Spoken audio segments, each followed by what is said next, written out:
Hello everybody, my name is Level 5, of course I'm your host Level 5, and today on the Level 5 channel we're talking about my outer cinema experience with Sinners.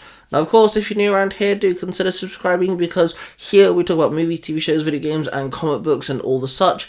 And earlier this evening I went to go watch Sinners in the cinema. Now, to tell the truth, I did like the trailer, but I didn't have this automatic, oh yeah, let's go see this film, or anything. Nothing like that. This was a conversation between me and my buddy James, who is my often go-to cinema pal, and we thought, hey, it looks good, we haven't been to the cinema in a hot second. You know, last year we went to the cinema so many times. I think I went to go see like 16 films last year. This year we're already 4 months in, nearly 5 months in, and I've only now, after watching Sinners, been to the cinema 3 times. It feels very strange. But anyway, we digress. We decided to go watch Sinners. And it's the best film that we've seen this year. Honestly, hands down, the best film that we've seen this year. Sinners is phenomenal. The only critique I can give Sinners is the blood looks fake as fuck. The blood looks fake. You can tell that isn't blood. You can tell it's something trying to reenact the form of blood. It's the wrong colour, for one.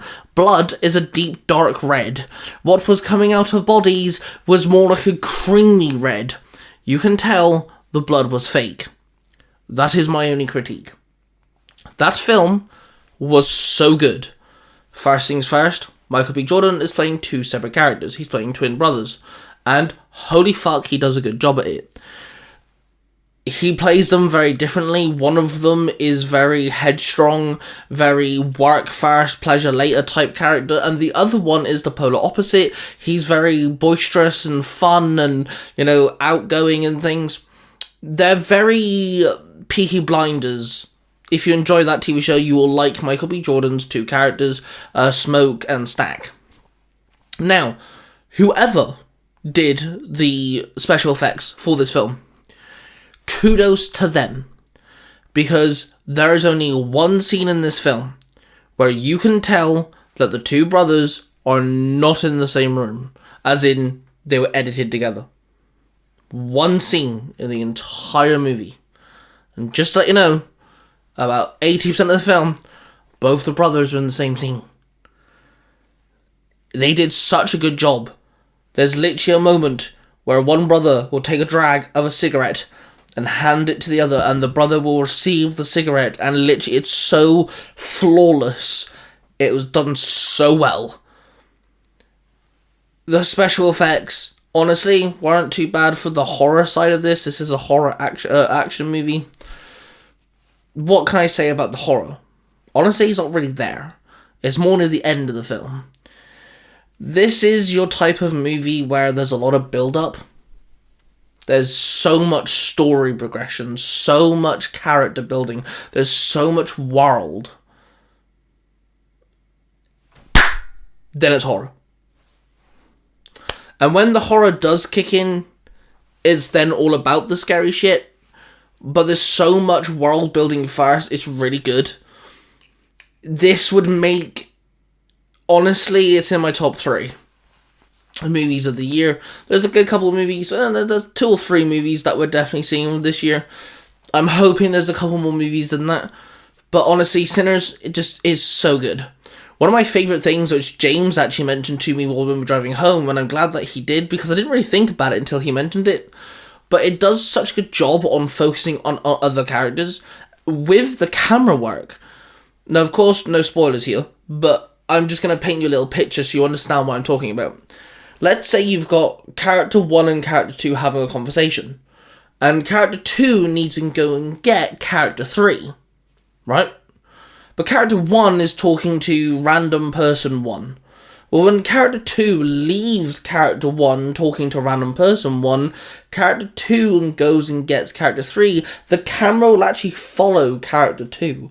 and then tell character 3, hey, you need to go talk to character 1, and character 2 will stay there and take over character 3's place, and character 3 will then come back and you'll follow, the camera follows this person back to character 1. Little things like that. The camera work does really well on, kind of making you feel like you're a part of this world that's established. There's a lot of backstory, a lot of lore, a lot of like little tidbits that you find out throughout the film, and little things you find out within the first 40 minutes. Some things may be confusing, but it's fine because over all the film goes on, little things get revealed and progress. It's really, really nice. The villain of the movie, I do really like the actor to him too, and honestly, did a really good job. I really do enjoy him as an actor, and all I can think about when watching him on screen is, I'm fucking Cook! But I digress, he did a really good job in this film too. The other main character, Sammy, or Preacher Boy, as he's nicknamed, this is his first ever acting role, which I'm glad in the credits it actually says introducing and then put the actor's name, but this is his first acting role, and honestly, I think he did a really good job. I think he did a really good job in this film. So yeah, honestly, it's phenomenal. Oh, the music. Oh, can I forget the music? Oh my god. I'm not a blues person. I'm just going to be honest. Blues, jazz, that sort of era, genre music, never really been a fan. I'm more metal, rock, hip hop, rap, nerdcore, that type of genre. But the music in this film is really, really good, really catchy. There's a lot of music in this. There's a lot of eerie music in this, but music plays a big part of the story. Now, this film isn't a musical, but the music does take part in this film. There's a lore behind it. And I really do like that as well. The music is almost as important in the film as any one of the characters. There's a lot of rememberable faces in this. We have a lot of actors that we knew. I think there's 2 characters in this, like major characters that I'm like, who are these actors? I don't know. Sort of deal. Like I recognized all of them, which was nice. I love the time setting. This is based in like early 90s. Early 1900s, sorry, not early 90s. And the payoff to the film leaves your head scratching, but in a good way. Like, I want to know more, and I doubt we'll ever get a sequel or, like, more explanation, but there's intrigue to this film. It is long. It's almost 2 hours and a half. But I feel like it needs to be 2 hours and a half. For it to... The build-up to what happens is great. It reminds me of... those, those superhero films where the superhero is in it for like the first hour and it's all story building, right? Like Venom, for example. It's like that, where it takes its time so you understand all the characters and you understand the connections, and when then all the horror stuff kind of kicks in, all the action kicks in, when something happens, you're now invested in these characters. You don't want these characters to fight. You do want the characters to win the fight. You don't want this character to die. You don't want that character to do this dumb thing that they might be thinking of doing. Whatever the case may be, you're involved now because you've gotten to know these characters. And that's exactly what Sinners does.